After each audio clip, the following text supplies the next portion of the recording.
गौरव में आपका स्वागत है। मैं गौरव आपके लिए 5 मैं कवर करता हूं द हिंदू से, पीआईबी की रिपोर्ट से और टाइम्स ऑफ इंडिया से। तो यहाँ से चीज़ें सारी कवर होती हैं। तो बिना किसी देरी के चीज़ों को शुरू करते हैं। तो आज का जो सबसे पहला करंट अफेयर है आपकी स्क्रीन पर आपके सामने, ये है मालाबार नौसैनिक अभ्यास के बारे में। जैसा कि मालाबार नौसैनिक अभ्यास है वो भारत, जापान और अमेरिका के बीच में होता है, ठीक है। लेकिन भारत ने एक पहल करी है कि मालाबार नौसैनिक अभ्यास में ऑस्ट्रेलिया को भी शामिल करने पर विचार किया जाए, ठीक है। तो ये एक बहुत ही अच्छी पहल है, एक इंटरनेशनल रिलेशनशिप को सुधारने के लिए और चाइना को दबाने के लिए भी, ठीक है। तो हाल ही में भारत सरकार द्वारा ऑस्ट्रेलिया को मालाबार नौसैनिक अभ्यास में शामिल करने के लिए विचार किया जा रहा है। इसके जो प्रमुख बिंदु हैं वो चीज़ हम समझते हैं। 2016 से ही ऑस्ट्रेलिया ने मालाबार नौसैनिक अभ्यास में शामिल होने की इच्छा जाहिर की है। 2016 से ये बात चल रही है, लेकिन अभी तक ऑस्ट्रेलिया को नौसैनिक अभ्यास में शामिल नहीं किया गया था। लेकिन अब भारत ने खुद पहल करी और आगे आने वाले टाइम में हम ये जो मालाबार एक्सरसाइज है, ये त्रिपक्षीय से चतुर्थ पक्षीय सैन्य अभ्यास हो जाएगा। मतलब इसमें 4 देश शामिल रहेंगे मालाबार नौसैनिक अभ्यास में, ठीक है। तो ये सारी जो चीज़ें हैं, जो भारत का पहल है, ये किया जा रहा है चाइना की वजह से। चाइना जैसा कि एलओसी पर, लाइन ऑफ एक्चुअल कंट्रोल पर तनाव बढ़ाता चला जा रहा है, उस चीज़ से निकलने के लिए भारत जो है और देशों को अपने साथ जोड़ना चाहता है और अपने द्विपक्षीय संबंधों को अच्छा करना चाहता है। तो बच्चे, हम मालाबार नौसैनिक अभ्यास के बारे में पढ़ते हैं। क्या है कि जो मालाबार नौसैनिक अभ्यास है वो जनरली होता है किसके बीच में? वो होता है जापान, अमेरिका और इंडिया के बीच में। लेकिन इसमें ऑस्ट्रेलिया को भी शामिल किया जाएगा। तो ऑस्ट्रेलिया ने क्या बोला? ऑस्ट्रेलियाई उच्चायुक्त के अनुसार मालाबार नौसैनिक अभ्यास के संदर्भ में अंतिम निर्णय लेने का अधिकार समूह सदस्य को ही है। जो समूह सदस्य हैं, जो तीनों देश हैं, उनको ही है ये कि भारत मालाबार एक्सरसाइज में ऑस्ट्रेलिया को शामिल किया जाए कि नहीं किया जाए। लेकिन ऑस्ट्रेलिया के लिए इस समूह में शामिल होना प्रसन्नता की बात होगी, भारत के लिए जनरली, ठीक है। पिछले 6 वर्षों में भारत और ऑस्ट्रेलिया के बीच में द्विपक्षीय सैन्य सहयोग में 4 गुना वृद्धि हुई है। और जो भारत और ऑस्ट्रेलिया के बीच में जो नौसैनिक अभ्यास होता है उसका नाम है बच्चे ऑस इंडेक्स। क्या नाम है? ऑस इंडेक्स, ठीक है। तो जो नौसैनिक अभ्यास का नाम है ऑस इंडेक्स। यहाँ पे AUS का मतलब ऑस्ट्रेलिया है और IND का मतलब है इंडिया, ठीक है। तो ऑस्ट्रेलिया इंडिया एक्सरसाइज, ठीक है, ये ऑस इंडेक्स की फुल फॉर्म आप समझ सकते हैं। और जो आर्मी का आर्मी के लिए जो एक्सरसाइज होती है तो नौसैनिक अभ्यास है। जो युद्ध अभ्यास होता है, दोनों देश की जो आर्मी आकर आपस में अभ्यास करती हैं, उसका नाम है बच्चे पिच ब्लैक। क्या नाम है? पिच ब्लैक, ठीक है। तो नौसैनिक अभ्यास का नाम है ऑस इंडेक्स और जो दोनों देश की आर्मी के बीच में जो अभ्यास होता है उसका नाम है पिच ब्लैक। ये मोस्ट इंपॉर्टेंट क्वेश्चन आने वाले एग्जाम में आपको स्टैटिक जीके में क्वेश्चन देखने को मिल सकता है और मालाबार एक्सरसाइज के ऊपर भी क्वेश्चन देखने को मिल सकता है। तो ये सारी चीज़ें हमने यहाँ पर देखी। अब हम नेक्स्ट न्यूज़ पर चलते हैं। नेक्स्ट न्यूज़ है बच्चे ग्लोबल वैक्सीन शिखर सम्मेलन के ऊपर।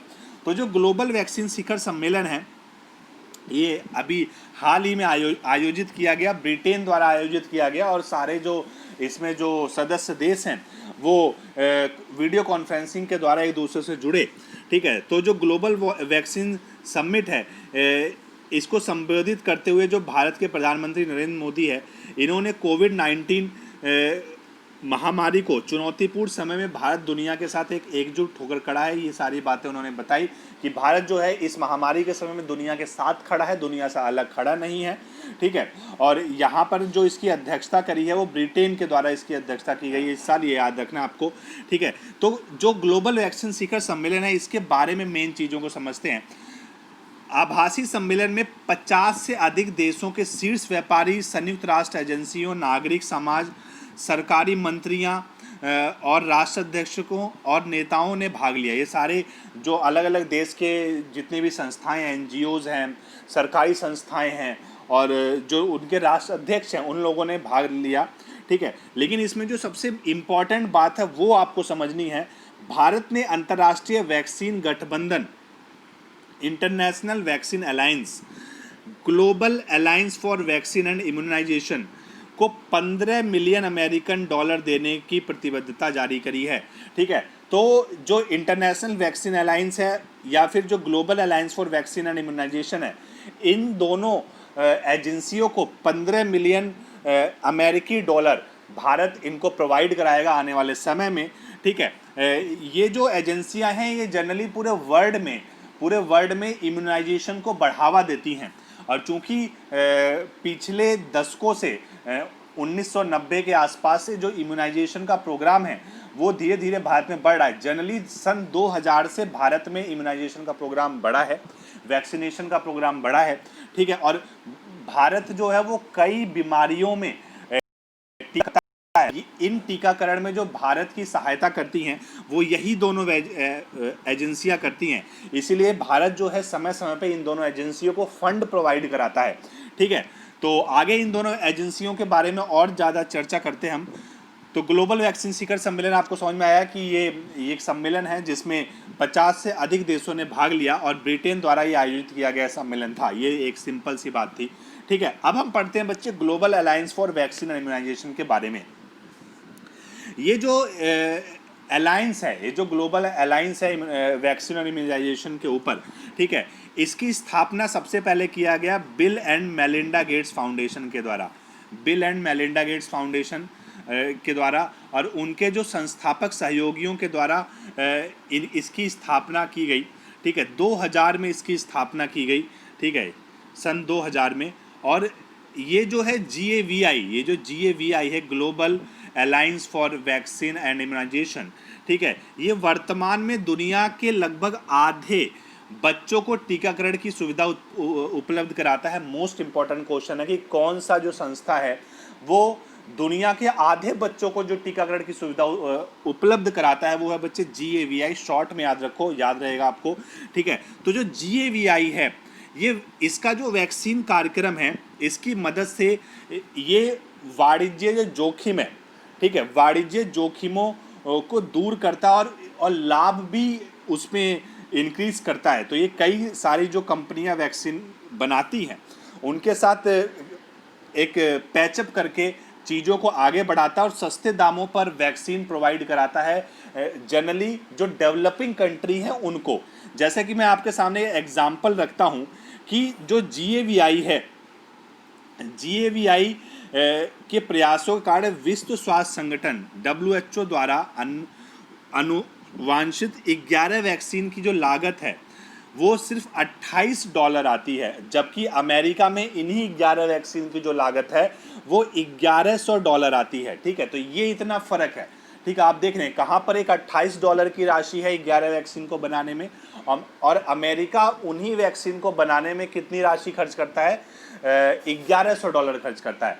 तो ये काफ़ी ज़्यादा एक पैसे में भी फ़र्क आता है, और सस्ते दामों पे जनरली जो डेवलपिंग कंट्री है उनको वैक्सीन प्रोवाइड कराता है।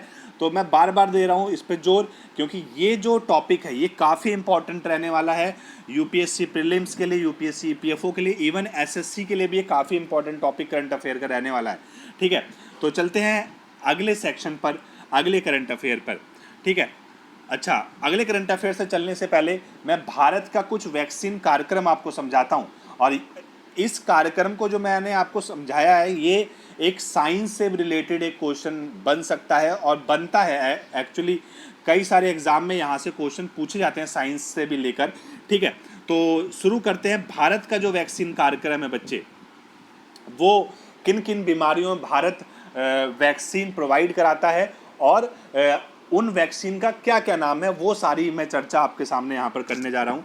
तो भारत में सार्वभौमिक टीकाकरण कार्यक्रम है जो गवर्नमेंट द्वारा, जो सेंट्रल गवर्नमेंट है उसके द्वारा चलाया जाता है। सार्वभौमिक टीकाकरण कार्यक्रम, यूनिवर्सल इम्यूनाइजेशन प्रोग्राम, इसकी शुरुआत जनरली की गई थी 1985 में। 1985 में चरणबद्ध तरीके से इसकी शुरुआत की गई, जो कि विश्व के सबसे बड़े स्वास्थ्य कार्यक्रमों में एक था, ठीक है। तो ये विश्व के सबसे बड़े स्वास्थ्य कार्यक्रमों में एक है। और यूआईपी का मतलब हो गया यूनिवर्सल इम्यूनाइजेशन प्रोग्राम। इसके तहत भारत में कौन कौन से टीके उपलब्ध हैं उसके बारे में बताता हूं। तो जो सबसे पहला बच्चे टीका है वो है BCG, ठीक है। तो जो BCG का टीका है वो लगता है टीबी के लिए। किसके लिए लगता है? टीबी के लिए, ट्यूबरक्लोसिस के लिए लगता है, ठीक है। ट्यूबरक्लोसिस एक बैक्टीरिया से होने वाली एक बीमारी है, ठीक है। तो BCG की जो फुल फॉर्म है वो बैसिलस क्यूलमेट ग्यूरिन है। क्या है? बैसिलस क्यूलमेट ग्यूरिन, ठीक है। और ये छोटे बच्चों को जनरली लगाया जाता है, क्योंकि टीके जो है जनरली छोटे बच्चों को ही लगाए जाते हैं ताकि उनकी बॉडी इम्यूनाइज कर जाए और आगे आने वाले समय में जो भी बीमारियां फैली हुई हैं उससे वो उनकी बॉडी अपने आप एंटीबॉडी बनाकर उनसे बॉडी की रक्षा कर सके, ठीक है ना। तो एक वैक्सीनाइजेशन का ये एक थ्योरी है, ठीक है। नेक्स्ट टीके की बात करते हैं OPV। OPV का मतलब है ओरल पोलियो वैक्सीन। तो OPV का जो टीका है वो पोलियो के लिए लगाया जाता है, ठीक है। OPV का टीका पोलियो के लिए लगाया जाता है।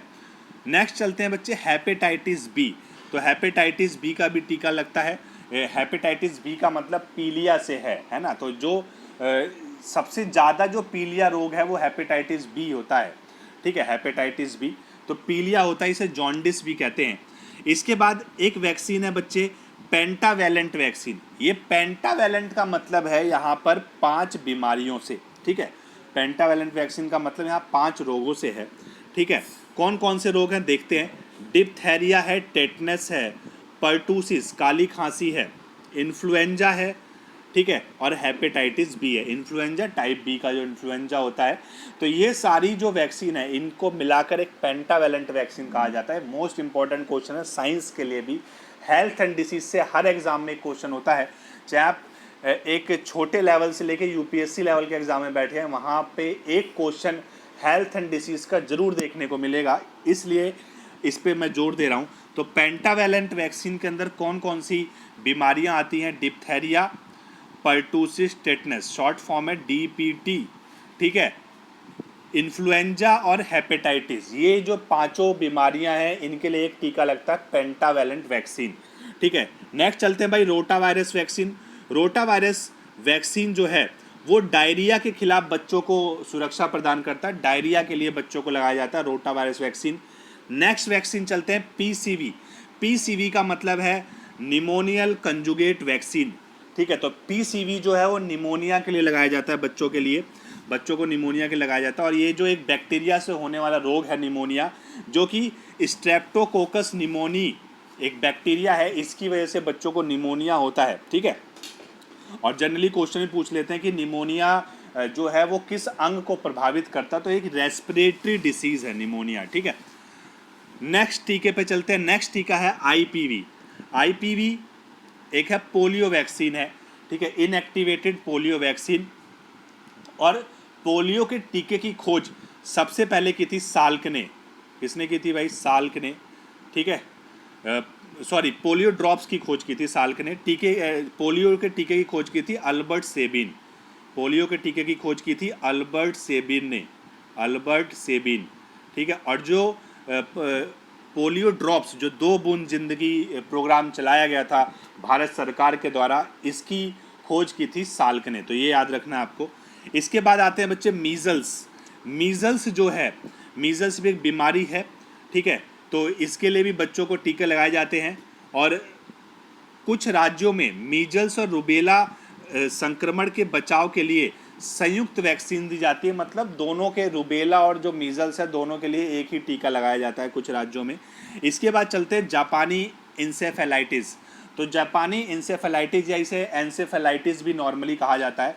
इसे मस्तिष्क का बुखार भी कहते हैं, ठीक है। और बिहार में हर वर्ष इस पे लगभग 300 से 350 बच्चे ऑन एवरेज डेड हो जाते हैं। इसलिए बिहार में इसे चमकी बुखार के नाम से भी जाना जाता है, ठीक है। तो हर साल ये न्यूज़ में रहता है बिहार में। और मुजफ्फरनगर में ये बीमारी ज़्यादा फैलती है बिहार में, ठीक है। तो इसे जापानी फीवर भी कहते हैं, एंसेफेलाइटिस भी कहते हैं, ठीक है। तो ये सारी चीज़ें हैं। और ये जो बीमारी एंसेफेलाइटिस ये ब्रेन से रिलेटेड है, मस्तिष्क से रिलेटेड, इसे मस्तिष्क बुखार भी कहते हैं, ठीक है। एक चीज़ और मैं बता दूं, मस्तिष्क से रिलेटेड एक और बीमारी होती है, इसे भी ब्रेन फीवर का नाम दिया जाता है, और उसका नाम है बच्चे मेनिंजाइटिस। क्या नाम है भाई? मेनिंजाइटिस कहा जाता है उसको, ठीक है। तो ये सारी चीज़ें मैं आपको बता रहा हूँ साथ के साथ। नेक्स्ट टीके पे चलते हैं, डीपीटी। डीपीटी भी एक संयुक्त टीका है। यहाँ पे D stand for diphtheria, diphtheria, ठीक है। पी स्टैंड फॉर पर्टूसिस और टी स्टैंड फॉर टेटनस, ठीक है। टी स्टैंड फॉर टेटनस, और तीनों ही जो रोग हैं वो बैक्टीरिया से होने वाले रोग हैं, ठीक है।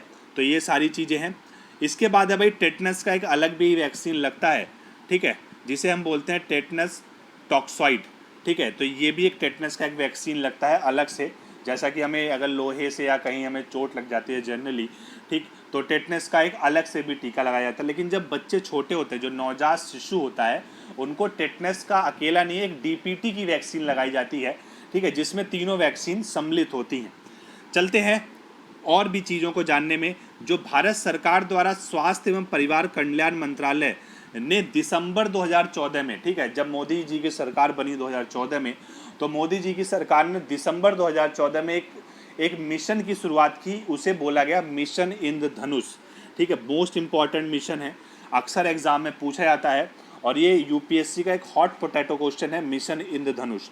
जिसका उद्देश्य क्या था कि जो दुर्गम, जो पहाड़ी इलाके हैं और जो आदिवासी क्षेत्र हैं, वहाँ पर बच्चों और जो गर्भवती महिलाओं का पूर्व टीकाकरण कराया जाए, पूरी तरह से उनका टीकाकरण सुनिश्चित हो और उनके घर पे जाकर उनका टीकाकरण हो, ठीक है। तो जनरली ये जो वैक्सीन है ये चलाई गई जो पहाड़ी राज्य हैं, जैसे हिमाचल प्रदेश है, मध्य प्रदेश है, जो पूर्वोत्तर के राज्य हैं उसमें चलाई गई, जो 7 सिस्टर हैं पूर्वोत्तर में, वो सारी राज्य को इसमें जनरली कवर किया गया, ठीक है, मिशन इंद्रधनुष। और इसमें जो है 7 वैक्सीन लगाई जाती हैं मिशन इंद्रधनुष के तहत, ठीक है। और नेक्स्ट चीज़ें हम समझते हैं कि भारत ने वैक्सीन आपूर्ति श्रृंखला में पूरी तरह से डिजिटलीकरण कर दिया है, ठीक है। अब ये सारी चीज़ें डिजिटलीकरण है, वेबसाइट पर उपलब्ध हैं सारी चीज़ें। और वैक्सीन कार्यक्रम की निगरानी करने के लिए इलेक्ट्रॉनिक वैक्सीन इंटेलिजेंस नेटवर्क प्रणाली विकसित की गई है, ठीक है, जो कि पूरी तरह से नेट पर ये पूरे वैक्सीनाइजेशन सिस्टम उपलब्ध है कि किस राज्य में किस महीने में कितना टीकाकरण हो रहा है मिशन इंद्रधनुष के तहत। तो ये पूरा मैंने एनालिसिस किया इस पूरे करंट अफेयर का कि कैसे अभी एक सम्मेलन हुआ वर्ल्ड लेवल पे टीकाकरण को लेकर, और भारत में टीकाकरण की क्या स्थिति है, ठीक है। तो विश्व में भारत सबसे अग्रणीय देश है टीकाकरण के क्षेत्र में आज के टाइम में, ठीक है। चलते हैं बच्चे नेक्स्ट करंट अफेयर पे। नेक्स्ट करंट अफेयर जो है वो इनर लाइन परमिट और नागरिकता संशोधन अधिनियम पर है। अब ये इनर लाइन परमिट जो है वो फिर से न्यूज़ में रहा है, क्योंकि सुप्रीम कोर्ट का इस पर एक पीआईएल दाखिल की गई थी सुप्रीम कोर्ट में इसके ऊपर। तो सुप्रीम कोर्ट में ने इस पर कुछ फैसला सुनाया है। तो सारी चीज़ें समझेंगे एक एक करके कि इनर लाइन परमिट क्या है और किन राज्यों में इस परमिट को लागू किया गया है। तो सबसे पहले समझते हैं कि ये न्यूज़ में क्यों है। तो ये न्यूज़ में बच्चे की जो सर्वोच्च न्यायालय ने बंगाल ईस्टर्न फ्रंटियर रेगुलेशन, ठीक है, तो जो बंगाल ईस्टर्न फ्रंटियर रेगुलेशन है, BEFR शॉर्ट फॉर्म में बोलते हैं, BEFR, ठीक है। तो 1873 में इस रेगुलेशन की स्थापना की गई थी, इसको बनाया गया था एक तरह से, ठीक है। तो इसमें संशोधन करने वाले राष्ट्रपति के आदेश जो असम जिलों को इनर लाइन परमिट से बाहर रखता है पर रोक लगाने से इनकार किया है, ठीक है। तो ये एक सर्वोच्च न्यायालय का फैसला आया है कि इनर लाइन परमिट से बाहर रखना है असम के ज़िलों को, ठीक है। अब मैं आगे बताऊंगा आपको कि इनर लाइन परमिट क्या है, ठीक है। तो इस पर जो सर्वोच्च न्यायालय ने अपना फैसला सुनाया, इससे कुछ प्रमुख बिंदुओं पर चर्चा करते हैं कि जो याचिकाकर्ता ने PIL दाखिल की थी सुप्रीम कोर्ट ने, उसने BEFR का हवाला देते हुए कहा कि असम के अधिकांश जिले मूलतः ILP का मतलब है इनर लाइन परमिट प्रणाली के भाग थे, अतः राज्य के में CA लागू नहीं किया जाना चाहिए असम में। और चूंकि असम में CA की प्रक्रिया शुरू भी हो गई है, आपने न्यूज़ में देखा होगा पीछे कि 19 लाख लोग CA में जो NRC लागू हुई थी उसमें 19 लाख लोग बाहर हो गए, ठीक है। 19 लाख लोग अपनी नागरिकता प्रूफ नहीं कर पाए, ठीक है। तो इसको सारा लेकर हंगामा चल रहा है अभी भी देश में। और सर्वोच्च न्यायालय ने केंद्र सरकार को नोटिस जारी किया और 2 हफ्ते में इस पर जवाब मांगा है, ठीक है, इस पर प्रतिक्रिया मांगी है। अब मैं आपको बताता हूँ कि इनर लाइन परमिट क्या है। तो इनर लाइन परमिट के बारे में चर्चा करते हैं कि जो इनर लाइन परमिट है बच्चे, ये भारत में यह अवधारणा औपनिवेशिक शासकों, मतलब 18 में ये शुरू की गई थी, औपनिवेशिक शासकों द्वारा अपनाई गई थी, जिसका उद्देश्य पूर्वोत्तर भारत में जनजातीय आबादी वाले पहाड़ी क्षेत्रों को मैदानी भागों से अलग करना था, ठीक है। तो जो पूर्वोत्तर भारत में जो पहाड़ी क्षेत्र हैं जहाँ पे जनजाति और आदिवासी लोग रहते हैं, उनको मैदानी भागों से अलग करना था। और इस अवधारणा की उत्पत्ति Bengal eastern frontier regulation act से हुई और इस एक्ट को 1873 में लागू किया गया, ठीक है। और जनरली ये अंग्रेजों द्वारा ही लागू किया गया था, क्योंकि तब तक अंग्रेज भारत में आ चुके थे, ठीक है। तो 1873 में इसको लागू किया गया, Bengal eastern frontier regulation act को। तो जो ILP वाले पहाड़ी क्षेत्र में प्रवेश करने तथा निवास करने के लिए अन्य क्षेत्रों के भारतीय नागरिकों को इनर लाइन परमिट की आवश्यकता होती है, ठीक है। तो जो क्षेत्र, जो असम के या जो पूर्वोत्तर राज्यों के जो क्षेत्र ILP के अंडर आते हैं, तो अगर उन क्षेत्र में किसी और भारतीय नागरिकों को एंटर करना है, ठीक है, तो एक परमिट की आवश्यकता होती है, ठीक है। अगर आपको जाना भी वहाँ घूमने तो एक परमिट लेना पड़ता है, वो बॉर्डर पे वो परमिट मिल जाता है, ठीक है। तो इस अवधारणा के तहत जो ILP किन किन राज्यों में है ये आप समझ लो, ठीक है। ILP जो है जनरली कहाँ पर है बच्चे, अरुणाचल प्रदेश में, नागालैंड में, मिजोरम में, ठीक है, और मणिपुर में, और आसाम में भी है, आसाम के भी कुछ क्षेत्रों में ILP है, ठीक है। तो इसमें ये सारी चीज़ें जोड़ी गई हैं, लगभग 5 राज्य हैं, ठीक है। तो BEFR बाहरी नागरिकों, ठीक है, जो बाहरी नागरिक हैं, ना केवल ILP क्षेत्रों में प्रवेश पर प्रतिबंध लगाता है, अपितु यहाँ उनके ज़मीन खरीदने पर भी प्रतिबंध लगाता है।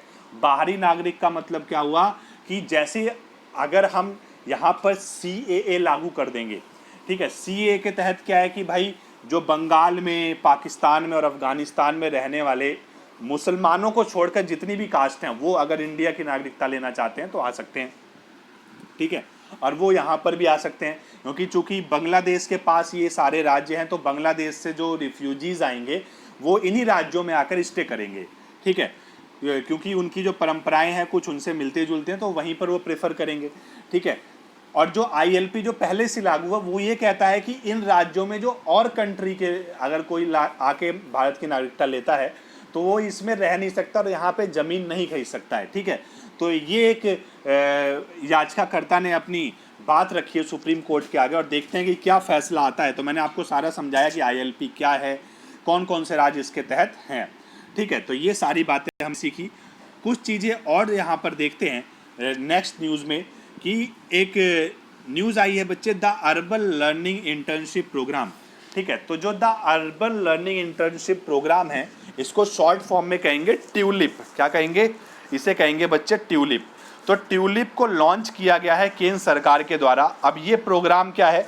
ये प्रोग्राम जो है ये स्नातक स्तर के छात्रों के लिए, जो बच्चे अपनी ग्रेजुएशन को पूरा कर चुके हैं उनके लिए प्रोग्राम लाया गया है, ठीक है। तो उनके लिए देश भर में शहरी स्थानीय निकायों, अर्बन लोकल बॉडीज़ एवं स्मार्ट सिटी जैसी परियोजनाओं में इंटर्नशिप करने का अवसर मिलेगा। मतलब जो बच्चे जो हैं अपनी ग्रेजुएशन पूरी कर चुके हैं, और इसमें एक और चीज़ रखी गई है कि ऐसे बच्चों को ही इसमें शामिल किया जाएगा जिन्होंने पिछले 18 महीनों में अपनी ग्रेजुएशन को पूरा किया है। तो इनको एक अवसर प्रदान किया जाएगा स्मार्ट सिटीज़ में, और जो अर्बन लोकल बॉडीज़ हैं उसमें इंटर्नशिप का एक अवसर प्रदान किया जाएगा। चूँकि अभी ये स्पष्ट नहीं है कि इंटर्नशिप के द्वारा उनको कोई सैलरी वगैरह दी जाएगी कि नहीं, ठीक है, ये कोई अभी स्पष्ट नहीं किया गया है। और ये जो इंटर्नशिप प्रोग्राम है ये 8 सप्ताह से लेकर 1 वर्ष तक इसकी समय अवधि रह सकती है, ठीक है। तो कार्यक्रम की शुरुआत के साथ ही इससे संबंधित पोर्टल भी लॉन्च किया गया है ट्यूलिप नाम से ही।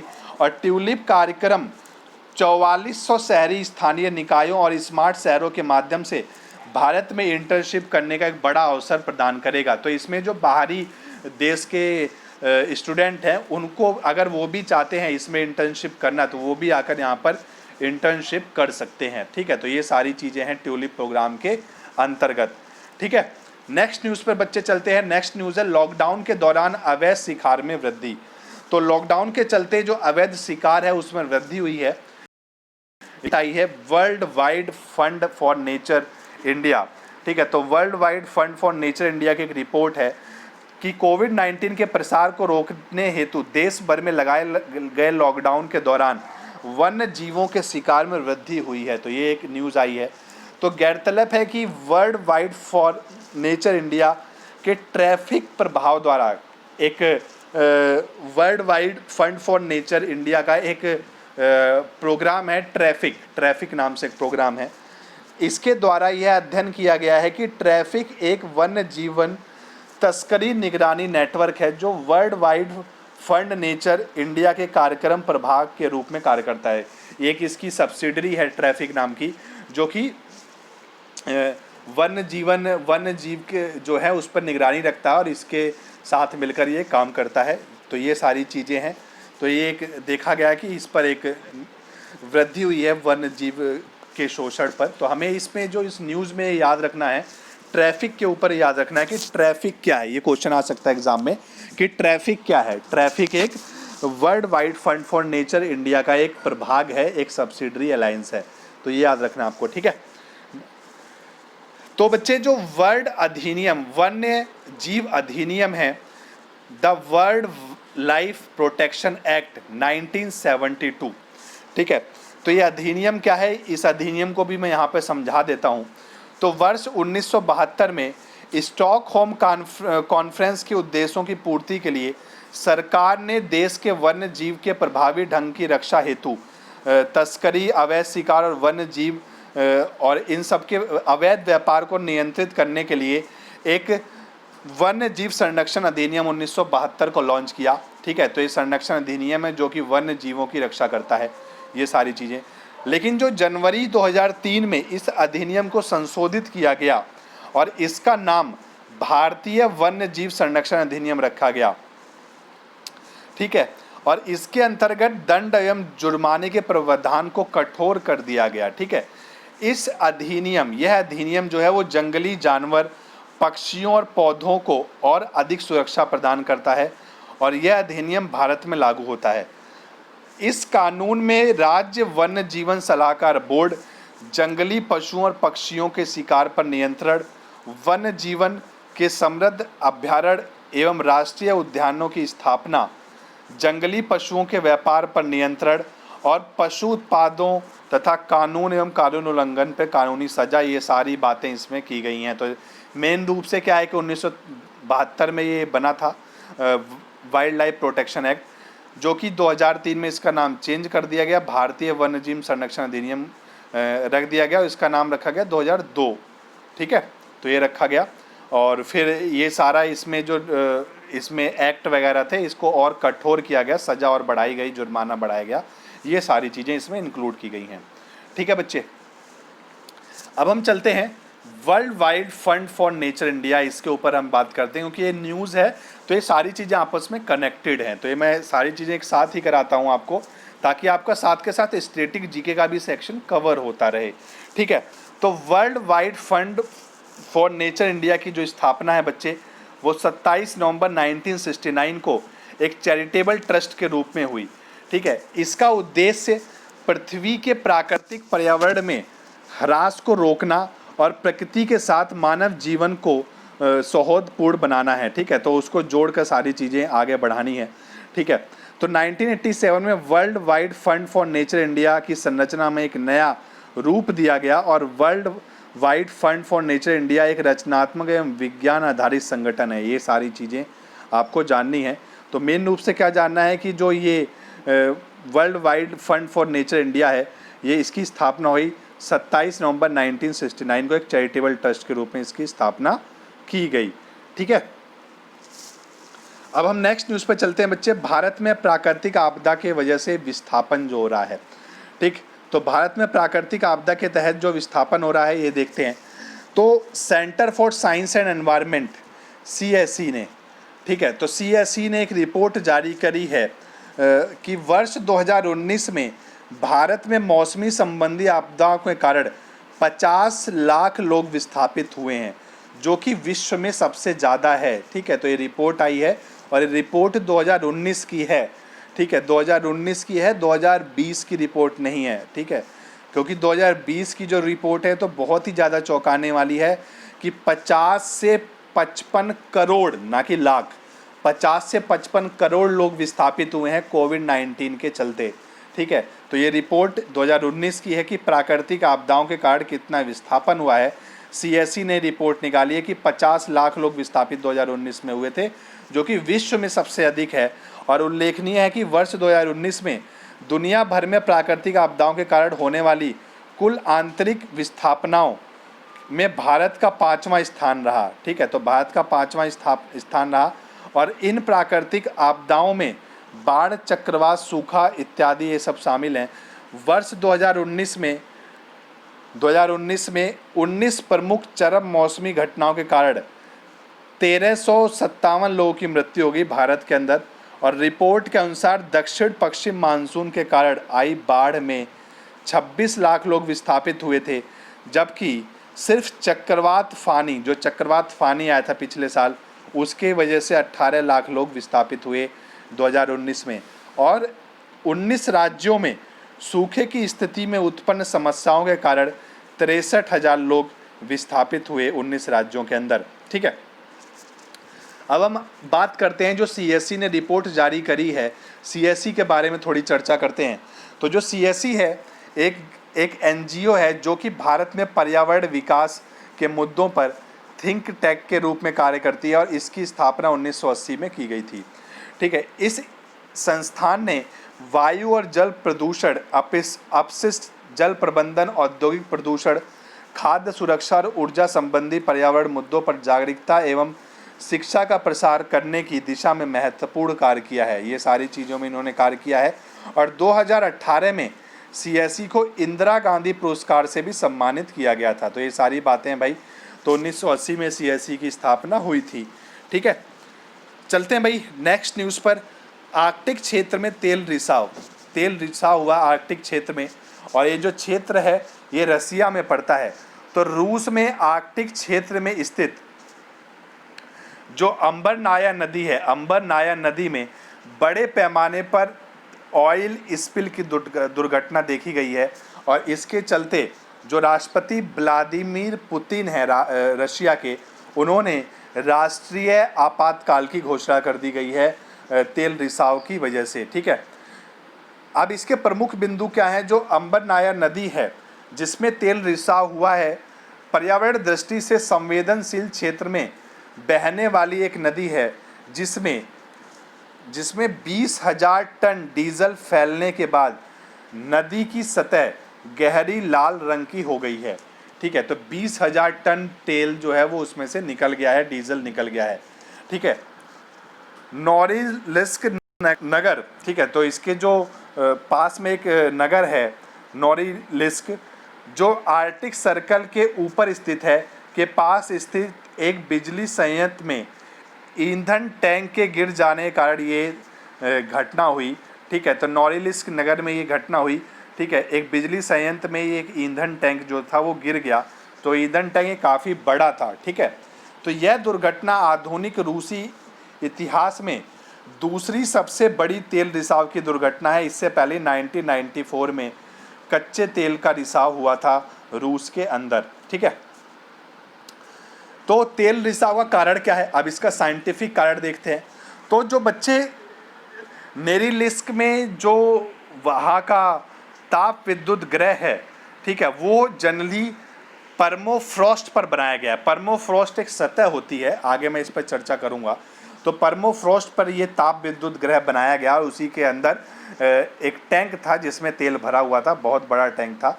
तो परमोफ्रॉस्ट सतह जलवायु परिवर्तन के कारण लगातार कमज़ोर हो रहे हैं। होता क्या एक्चुअल में, जब ज़्यादा गर्मी पड़ती है तो ये जो परमोफ्रॉस्ट सतह है ये क्या होता है भाई, ये पिघलने लगता है, डिप्लीट करने लगता है। ये सतह एक्चुअल में ये भी ज़मीन ही होती है, ठीक है। तो ये डिप्लीट करने लगता है अपने आप, ये इसका ह्रास होने लगता है। तो ग्लोबल वार्मिंग के चलते ये टेम्परेचर रशिया में भी देखने को मिला। तो ये पिछले 30 वर्षों से ये संयंत्र इसमें था, ठीक है। तो ये डिप्लीट कर गया और वहाँ पर एक तरह से भूसंकलन हो गया, आप ऐसे समझ सकते हैं, एक तरह से भूसंकलन हो गया और ये पूरा तेल का रिसाव हो गया। वो टैंक जो है वो डिसबैलेंस हो गया और पूरा ये तेल का रिसाव और नदी में वो तेल फैल गया, ठीक है। तो ये परमाफ्रॉस्ट एक सतह होता है। तो और गर्मियों में पिघलता है और ठंडियों में क्या होता है, जम जाता है, इसकी सतह मोटी हो जाती है। तो एक परमाफ्रॉस्ट सतह, अभी मैं आपको एक डायग्राम में भी चीज़ों को समझाता हूँ। तो परमाफ्रॉस्ट पिघलने के कारण वह आधार जिस पर संयंत्र तथा ईंधन टैंक टिका हुआ था कमजोर हो गया और तेल रिसाव हो गया। अब परमाफ्रॉस्ट तथा इसकी जो सक्रिय परत है वो क्या है? परमाफ्रॉस्ट ऐसे स्थान को कहते हैं जो कम से कम लगातार 2 वर्षों तक कम तापमान में होने के कारण जमा हो, ठीक है। तो 2 वर्षों तक कम तापमान की वजह से वहाँ पर वो सतह जमा हो जाए, ठीक है। उत्तरी गोलार्ध में लगभग 1/4 भूमि क्षेत्र में परमाफ्रॉस्ट है, तो काफ़ी ज़्यादा परमाफ्रॉस्ट है नॉर्थन हेमिस्फेयर में। परमाफ्रॉस्ट पर हमेशा हिमावरण नहीं पाया जाता है। परमाफ्रॉस्ट में मृदा होती है, चट्टान होती है, हिम भी होते हैं, ठीक है। और परमाफ्रॉस्ट की जो सबसे ऊपरी लेयर होती है उसे हम एक्टिव लेयर के नाम से जानते हैं। तो मैंने आपको बताया परमाफ्रॉस्ट क्या होता है, यहाँ पे एक डायग्राम से समझिए। ये परमाफ्रॉस्ट का डायग्राम है, ठीक है। तो परमाफ्रॉस्ट का जो सबसे ऊपरी लेयर है ये एक्टिव लेयर है, ठीक है। ये एक्टिव लेयर है।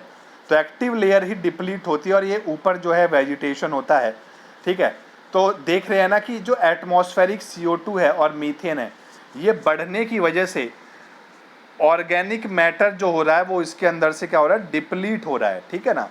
तो एटमॉस्फेरिक CO2 और मीथेन बढ़ने की वजह से ऑर्गेनिक मैटर ये डिप्लीट हो गया और ऊपर जो यहाँ पर जो भी स्ट्रक्चर बना होगा वो डिसबैलेंस हो गया और वहाँ पर ये इसका रिसाव हो गया तेल का, ठीक है। तो ये एक रिसाव की घटना थी परमाफ्रॉस्ट की वजह से, ठीक है। तो ये काफ़ी इंपॉर्टेंट है आने वाले UPSC एग्जाम में। देखो करंट अफेयर पढ़ने का मतलब यही होता है, ऐसा नहीं कि आप 1 लाइनर पढ़ लो।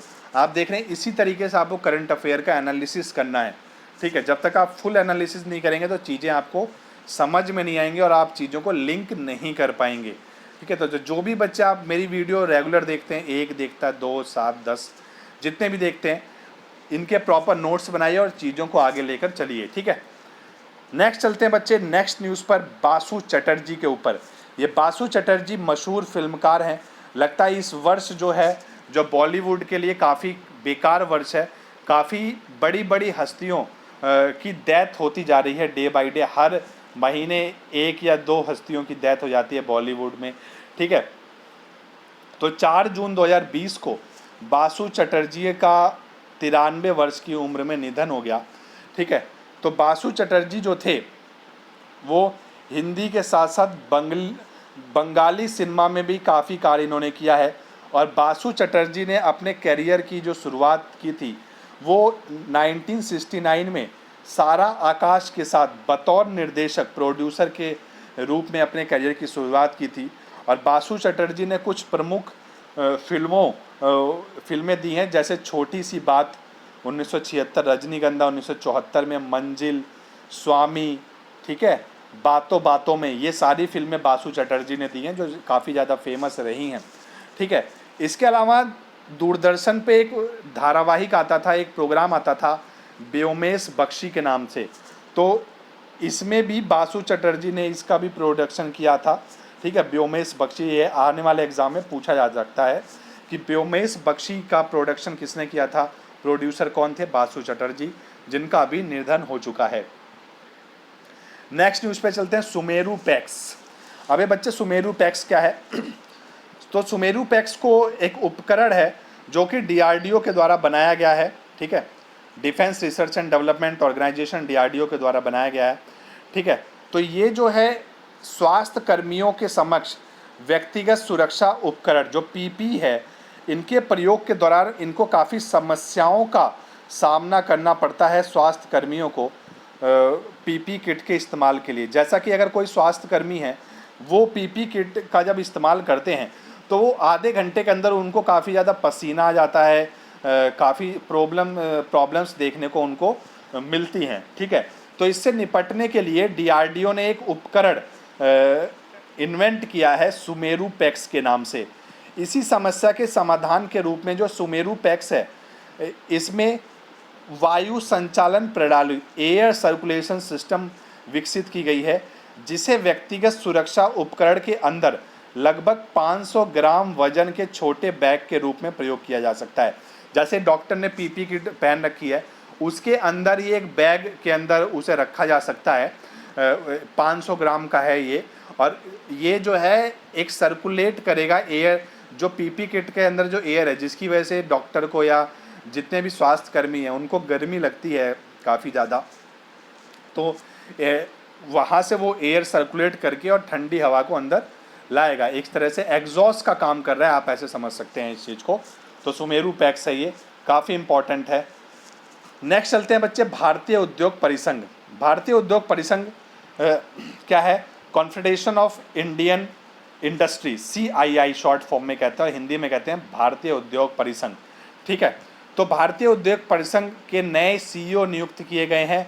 कोटक महिंद्रा बैंक के जो मुख्य कार्यकारी अध्यक्ष हैं उदय कोटक को, ठीक है, भारतीय उद्योग परिषद का अध्यक्ष नियुक्त किया गया है, और उपाध्यक्ष नियुक्त किया गया है संजीव बजाज को। तो संजीव बजाज को उपाध्यक्ष नियुक्त किया गया है, और कोटक महिंद्रा बैंक के CEO के उदय कोटक को क्या नियुक्त किया गया है? अध्यक्ष नियुक्त किया गया है CII का। और जो CII का जो स्थापना हुई थी 1895 में हुई थी, 1895 में, ठीक है, और लगभग 125 वर्ष से ये भारत में इसकी स्थापना हो चुकी है, जो भारत के विकास में काफ़ी ज़्यादा इसका योगदान है। ठीक है, तो अभी फ़िलहाल न्यूज़ में क्यों है, इसके अध्यक्ष और उपाध्यक्ष चुना गया है, किसको? उदय कोटक को और संजीव बजाज को। ठीक है, चलते हैं भाई नेक्स्ट न्यूज़ पर। तियानमेन स्क्वायर नरसंहार। जो तियानमेन स्क्वायर नरसंहार है, ये बच्चे चाइना से रिलेटेड है। तो 4 जून 2020 को तियानमेन नरसंहार का 31 वर्ष पूरा हो गया। 31 वर्ष पूरा हो गया। ये जो तियानमेन स्क्वायर नरसंहार था वो 1989 में हुआ था। ठीक है, जो कि कम्युनिस्ट पार्टी के शीर्ष नेता और समाज सुधारक याओंग बांग, ठीक है, याओंग बांग की मृत्यु के बाद हुई। ठीक है, जब हजारों छात्र जो और मजदूर लोकतंत्र की मांग के लिए सड़कों पर उतरने लगे और आंदोलन करने लगे, ठीक है, तियानमेन में, और इससे जो है लोकतंत्र की जो मांग थी चाइना में और ज़्यादा तेज हो गई। लेकिन क्या हुआ कि भाई 4 जून को चाइना की सरकार ने क्या किया, तियानमेन स्क्वायर में मिलिट्री उतार दी। ठीक है, आंदोलन को रोकने के लिए क्या कर दिया, वहाँ पर मिलिट्री उतार दी, और वहाँ पे जो गॉड्स ऑफ डेमोक्रेसी की जो प्रतिमा थी, तियानमेन में एक प्रतिमा थी गॉड्स ऑफ डेमोक्रेसी, जिसका चाइना के इतिहास में काफ़ी ज़्यादा रोल है। जब आप अगर वर्ल्ड हिस्ट्री पढ़ने का कभी मौका मिलेगा तो वहाँ पर आप इन चीज़ों को पढ़ेंगे। ठीक है, तो गॉड्स ऑफ डेमोक्रेसी की जो प्रतिमा थी, ठीक है, इसको टैंक से उड़ा दिया भाई। ठीक है, वहाँ की आर्मी ने, और जो वहाँ पर छात्र और मजदूर वहाँ पे प्रदर्शन कर रहे थे उन पर गोलियां चला दी, और लगभग 10,000 लोगों की मृत्यु हो गई वहाँ पर। ठीक है, 4 जून को। ठीक है, तो 4 जून 2020 जो है वो तियानमेन स्क्वायर नरसंहार के नाम से जाना जाता है। ठीक है बच्चे, तो यहाँ पर मैं वीडियो को ख़त्म करता हूँ। आशा करता हूँ आपको वीडियो पसंद आई है, और ये जो मेरा कॉन्सेप्ट है करंट अफेयर को पढ़ाने का, समझाने का, ये बिल्कुल डिफरेंट है। आपको पूरे यूट्यूब पे ऐसा करंट अफेयर देखने को नहीं मिलेगा। तो अगर आपको वीडियो समझ में आ रही है, पसंद आ रही है, तो वीडियो को लाइक करें, शेयर करें और चैनल को सब्सक्राइब करें। ठीक है, और अपने यूज़फुल कमेंट ज़रूर दें। तब तक के लिए घर पे रहिए, लॉकडाउन का भरपूर फ़ायदा उठाइए। धन्यवाद।